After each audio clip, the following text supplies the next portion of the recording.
ہے تو ان گستاخوں کے سفیر کو پاکستان سے دفع کیا جائے، لیکن پاکستانی حکومت نے بجائے سفیر نکالنے کے تحریک لبیک یا رسول اللہ کے لوگوں پر گولیاں برسائیں، 27 لوگوں کو ایک شہید کیا، 12 لوگوں کو ایک شہید کیا، 4 لوگوں کو ابھی یہاں سادوں کی پہنچنے تک مریدکے سے سادوں کی تک 4 لوگوں کو شہید کیا، سینکڑوں لوگوں کو زخمی اور زخمی کیا اور درجنوں لوگوں کا اپاہج اور معذور کیا۔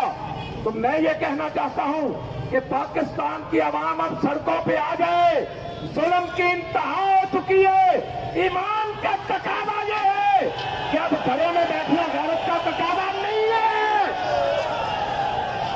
سب لوگ اٹھو، اس کارواں کے ساتھ شامل ہو جاؤ۔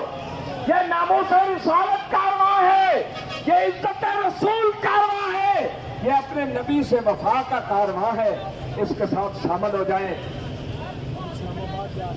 ہم انشاءاللہ العزیز اسلام آباد جائیں گے، یہ قافلہ رکے گا نہیں، نہ تمہارے چیلنج سے، نہ تمہاری گولیوں کی بوچھار سے، نہ تمہارے ظلم و تشدد سے کوئی چیز بھی اس قافلے کا راستہ روک نہیں سکتی۔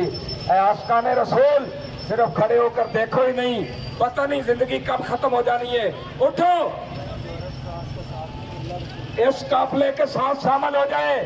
ہمیں نہ یو کی ضرورت ہے، نہ فرانس کی ضرورت ہے، نہ امریکہ اور برطانیہ کی ضرورت ہے، ہمیں ضرورت ہے تو رسول اللہ کی ضرورت ہے۔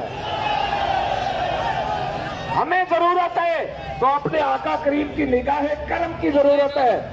ہم کچھ بھی برداشت کر سکتے ہیں، لیکن ختم نبوت اور ناموس رسالت پر حملہ ہو تو ہم کبھی برداشت کر سکتے نہیں۔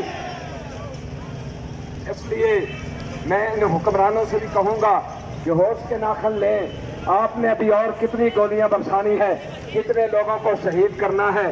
ہم تو اسی نبی کے نام کے لیے جا رہے ہیں، اس نبی کی عزت کے لیے جا رہے ہیں جن کا کلمہ تم بھی پڑھتے ہو، پھر میں کیوں نہ کہوں اور تم پر میرے آقا کی عنایت نہ سہی۔ اور منکروں کلمہ پڑھانے کا بھی احسان گیا۔